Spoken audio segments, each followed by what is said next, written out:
Tonight on PBS News Weekend, how one state is trying to help teenagers transition from foster care into adulthood.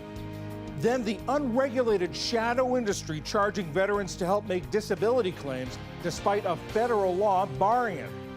And how researchers and medical experts are trying to better understand why every year as many as 1 million pregnancies in the United States end in miscarriage.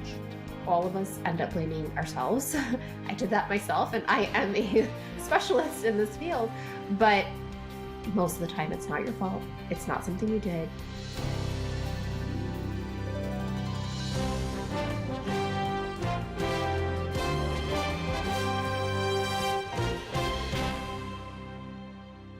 Major funding for PBS News Weekend has been provided by Consumer Cellular. This is Sam. How may I help you? This is a pocket dial. Well, somebody's pocket. Thought I'd let you know that with Consumer Cellular, You get nationwide coverage with no contract.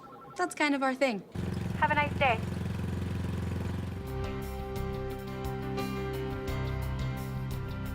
and with the ongoing support of these individuals and institutions.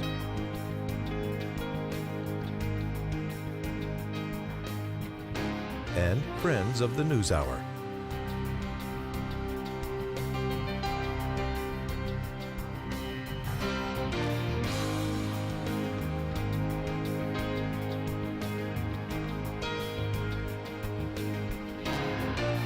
This program was made possible by the Corporation for Public Broadcasting and by contributions to your PBS station from viewers like you.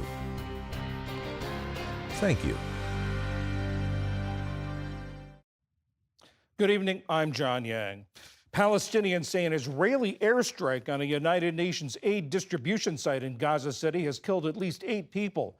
The Israeli military said Hamas and Islamic Jihad had been operating from the building. Palestinian witnesses said those killed were either sheltering at the site or had gone there to get water or other aid. It came as Israeli Prime Minister Benjamin Netanyahu doubled down on his complaints about the Biden administration's support.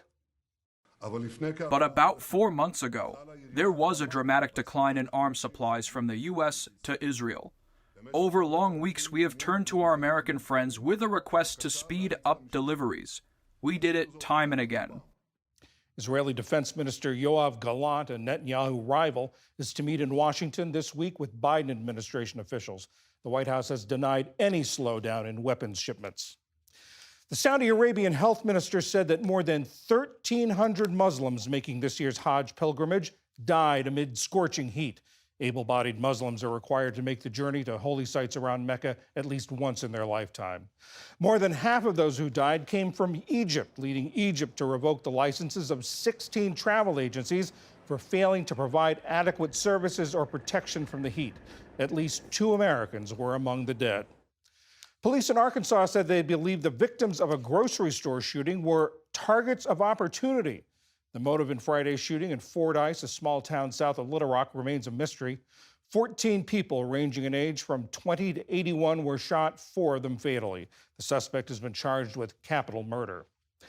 And star American sprinter Sha'Carri Richardson is headed to the Paris Olympics.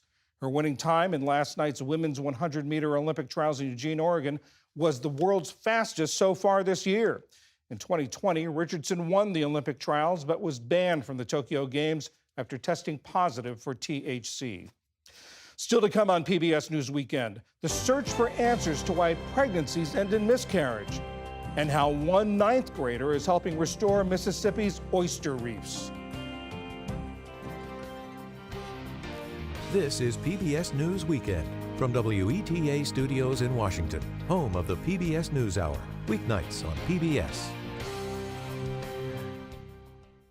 On any given day in the United States, more than 400,000 children are living in foster care. And each year, nearly 20,000 of them become adults too old for the system. That leaves them without the support of a guardian or government assistance. In Arizona, lawmakers have passed and sent to the governor a measure creating a pilot program to help teenagers in foster care find safe and permanent homes before they age out. Darcy Olson is the founder and CEO of the Center for the Rights of Abused Children. Darcy, you're not only an advocate for foster children, but actually you're a foster mother yourself. Children who age out of the system, what are they facing when they age out of the system?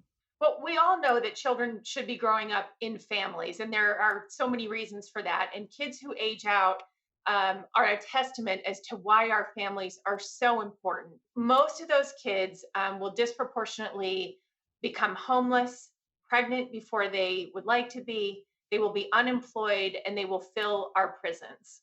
And of course, they're beginning their adult lives. That must have an impact on their lives further on. Well, it's devastating for children, and this program that we have passed in Arizona should reduce the number of children aging out of the system by about 30%. So you're talking about 5,000 or 6,000 children a year, teenagers, 16, 17, and 18, having families who otherwise wouldn't. Explain this plan in Arizona. How does it work? How do you prevent these children from aging out? Well, the Arizona plan is based on a model from Georgia that was studied and worked very well. And what we will be doing in Arizona is the system will red flag kids who look like they're at risk of aging out. And there are a lot of ways to determine that. But if you're 16 years old and you're in the system, there's only a 5% chance you're going to get a family. So we know for sure it'll be a lot of the older children who have lingered in the foster care system. Once they're identified, we will build a team around them, psychiatrists, attorneys, private investigators. The private investigators, for instance, will look for any relatives that might not have been identified when the child first came into the system. And you build this team around the child, and you are meeting monthly, you are talking weekly, and you are supercharging your efforts to find a home for this child. So it's critical that we implement programs like this and really incentivize the government to step up and make it happen for these kids. And the ideal in foster care is that they are eventually adopted or are eventually reunited with family members? 100%. When you go into foster care for temporary safety, the goal is hopefully you can go home. They hope that it's a situation that can be remedied. If it is a situation that can't be, they're going to look for relatives, aunt, uncle, sister, wherever they can. If they can't take you, then they're going to look for a foster family. So I, as a foster mother, fostered 10 little ones, and then 4 of them needed to stay forever because no family or kin came forward. And that's pretty much what happens nationwide.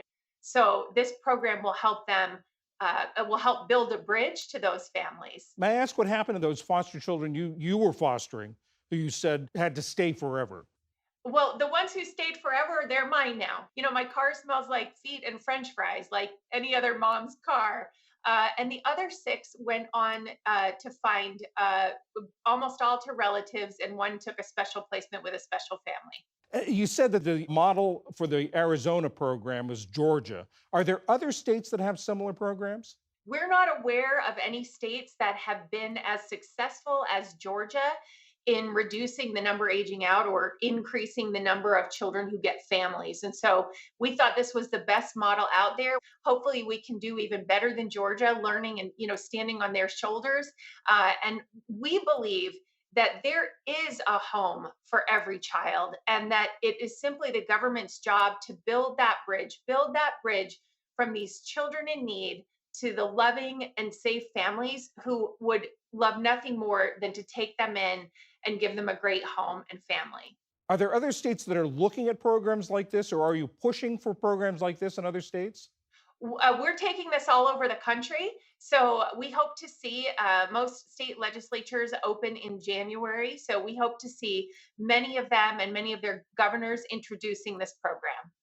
Darcy Olson of the Center for the Rights of Abused Children, thank you very much. Thank you so much.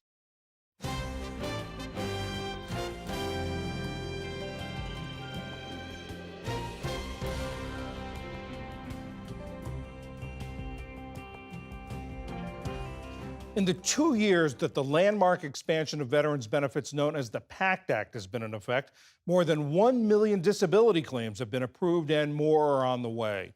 But as Lisa Desjardins reports, a number of for-profit companies are also reaping benefits, even though what they do is against the law.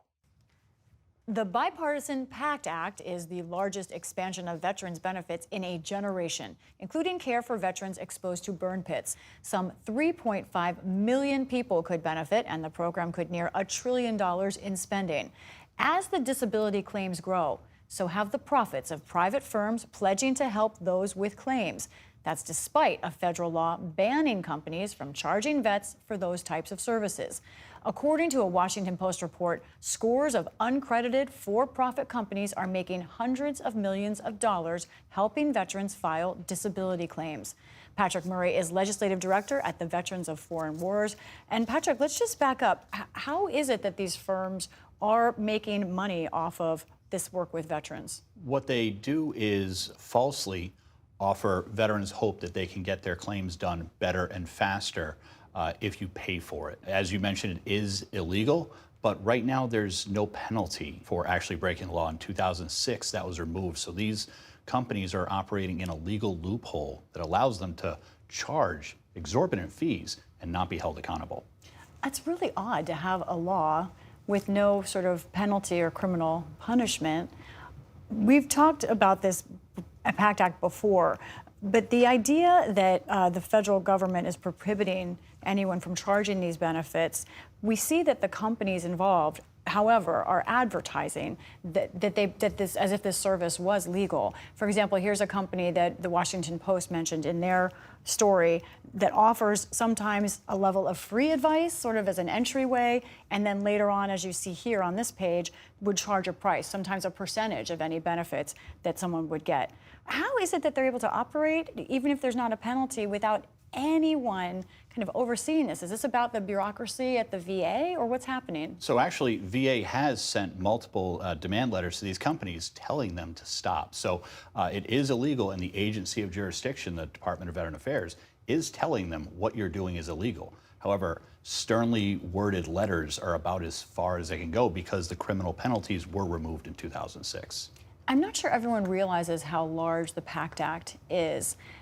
Does this kind of misconduct and illegal activity, does it predate the PACT Act? Did it grow because of the PACT Act? Help us with what's going on now. It did predate the PACT Act. Many of the larger companies operated for years. The PACT Act really amplified what it is that they're looking to take from veterans.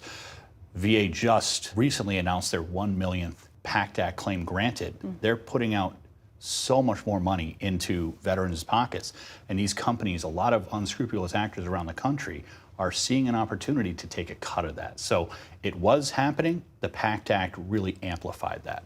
You've been talking to veterans who've kind of fallen prey to this. What's their experience been like? What have they felt that they've gained or lost from this? And how is it that they've gotten involved with these companies? Many of these veterans that we've spoken to didn't know this is illegal, thought that this was just almost a fast-tracked way to get things done. Much like, a passport, you can kind of pay a company to walk it through for you. That's the way they advertise, but that's not true. Anybody, whether it's the VFW, a county service officer, an accredited agent or attorney, or any one of these claim sharks, once they submit your claim for you, it goes into VA, and VA adjudicates that as they come in. First come, first serve. So the companies that say if you give us $5, $10, upwards of $20,000 to get it done faster, it's a lie. Now, these companies, of course, have something to say as well. Veterans Guardian is one of these for-profit companies that offers services like this. And in a statement that they sent us, they wrote, anyone who has filed a disability claim with the VA knows that the system is extremely onerous and time-consuming, which has created a backlog of nearly 300,000 pending claims. We believe that more options and expertise is necessary to clear the backlog and provide the benefits that veterans have rightfully earned. Dealing with many of these kinds of systems, Social Security, Medicare, Medicaid, can in fact be onerous, especially for seniors trying to navigate the system. What's so wrong with having a service help them navigate? So what that statement is taking a real issue. There are claims that is called the backlog. It's currently taking about 150 days to go through the entire process for a veteran's claim. But what they're misleading people about is that anybody on the front end can frankly make that any faster. Our accredited service officers help veterans every single day, but once we file, it's up to VA. First in is how they actually look at these claims. So just sending someone a bill afterwards doesn't make the service any faster. But could it help them understand what documents they need, how to get those documents to the VA? That can be complicated. It can, and that's what we tell every veteran we work with. Make sure you have all your documents ready to go, whether you work with someone like the VFW or you do it on your own. Being armed with all the information ahead of time is the best way to get your claim processed as effectively as possible. Is there any sign that these agencies are perhaps pushing people whose claims aren't valid? Yes, we know that VA is rejecting some of the claims of these folks. They'll ask, a veteran in California to speak to a mental health professional in South Carolina. 30 minutes later, they get, what's called a nexus letter for PTSD for someone they've never spoken to. VA is rejecting those, so they're sending people to doctors, often in their own networks that they have financial ties with, and the appointments aren't worth the paper they're written on because VA is just rejecting them outright. What advice do you have for veterans about how to approach this? What we try to tell everybody is, do your homework first, right? Whether it's work with the VFW, work with another organization like the DAV or your county or state service officer, or on your own. There's resources out there. Some of these companies in their contracts even say that their expertise is the same as publicly available information. It's out there for everybody. There are so many people looking to help veterans for free. And like the VFW, regardless of membership, for free. So that's what we want people to do. Arm themselves with the most information beforehand. Patrick Murray, thank you for this and for your service. Thank you.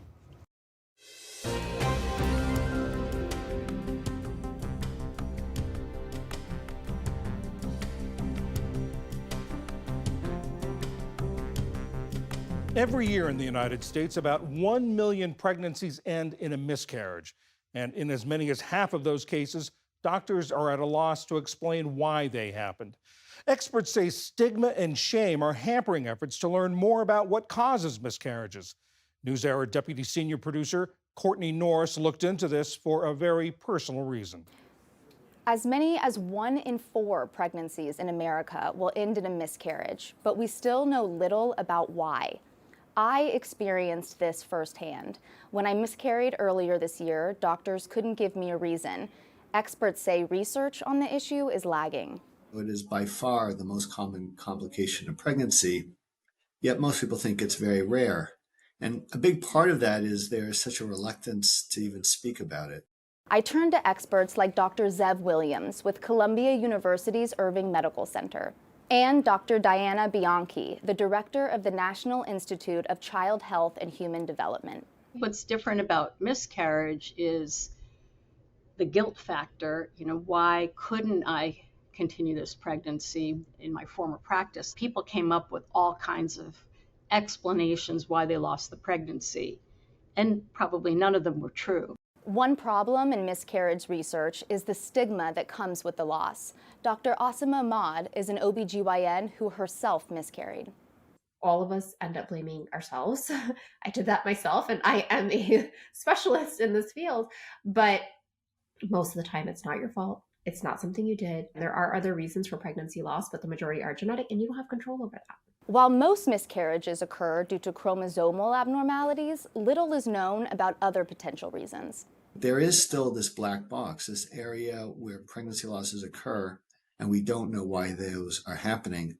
And that's a big area of investigation. Part of the problem is the stigma around discussing pregnancy loss, despite the fact that it's the most common pregnancy complication. It's not something that people are willing to share. It's often kept as a family secret.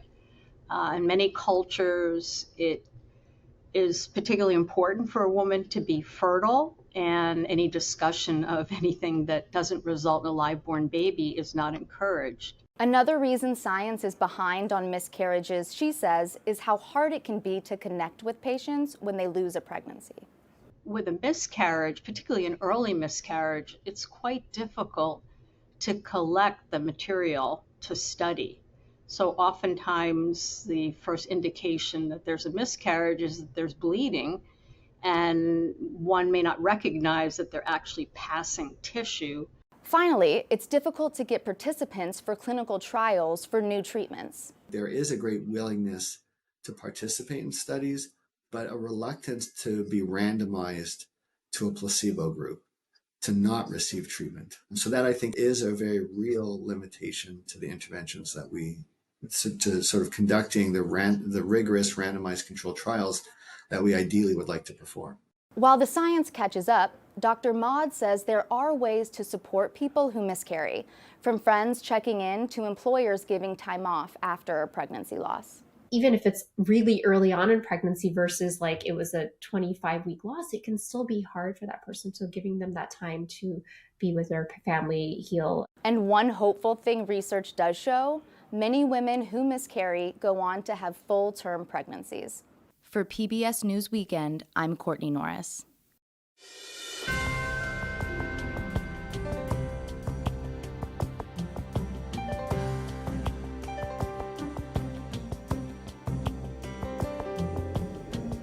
Over the past 2 decades, the oyster population in Mississippi's Gulf waters has been devastated by natural and man-made disasters, including Hurricane Katrina and the Deepwater Horizon oil spill. Among those working to restore oyster habitats, called oyster reefs, is a 9th grader named Demi Johnson. The National Geographic Society recently recognized her work over the past 2 years, growing more than 1,000 oysters. And those oysters are likely to spawn millions more in the years to come. Recently, I spoke with Demi and asked her what goes into an oyster farm. First, you obviously need oysters, and you need a pier to do it off of, and you need cages, and you need to be able to do weekly maintenance on these oysters. What does it take to sort of raise oysters? I mean, you don't plant them, you don't put them in the ground like seeds. How does it work? So you're gonna put oysters in a cage, and then you're going to have a rope and you're going to tie it to the outside part of a pier.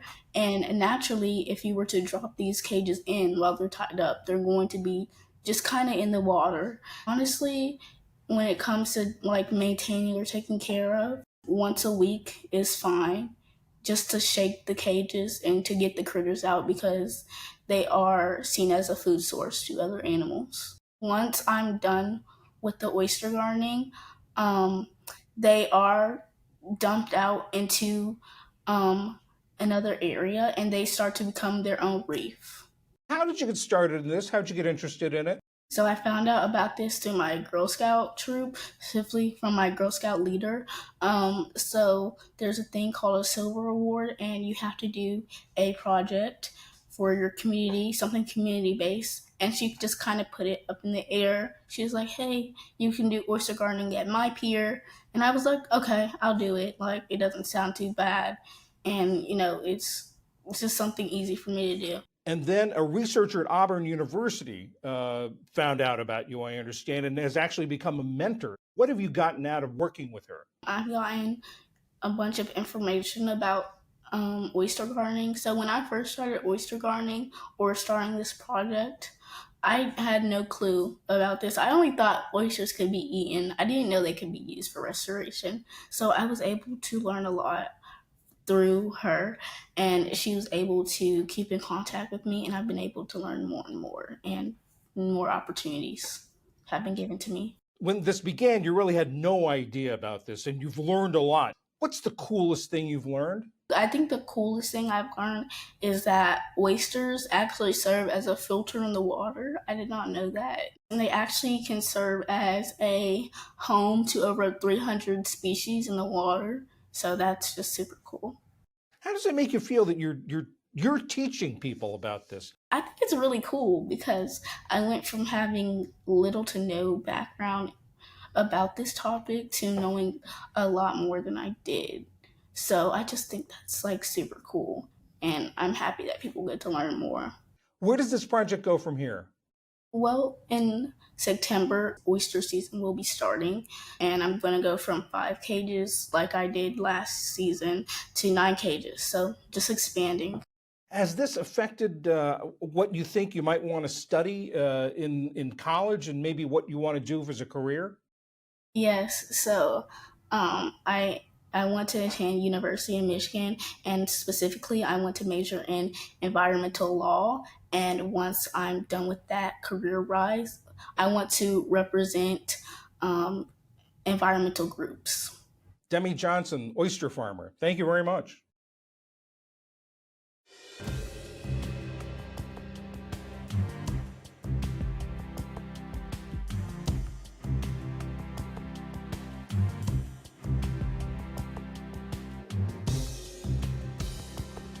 Now online, ahead of this week's first presidential debate of 2024, a new poll finds that many Americans aren't happy with either of the leading candidates. All that and more is on our website, pbs.org/newshour. And that is PBS News Weekend for this Sunday. On Monday's PBS NewsHour, what the depletion of the Great Plains aquifer means for the agriculture industry.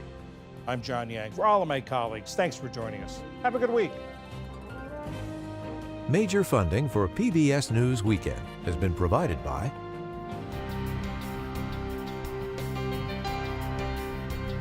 and with the ongoing support of these individuals and institutions.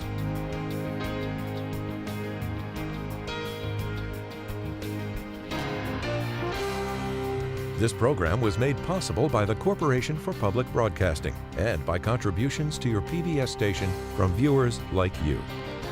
Thank you.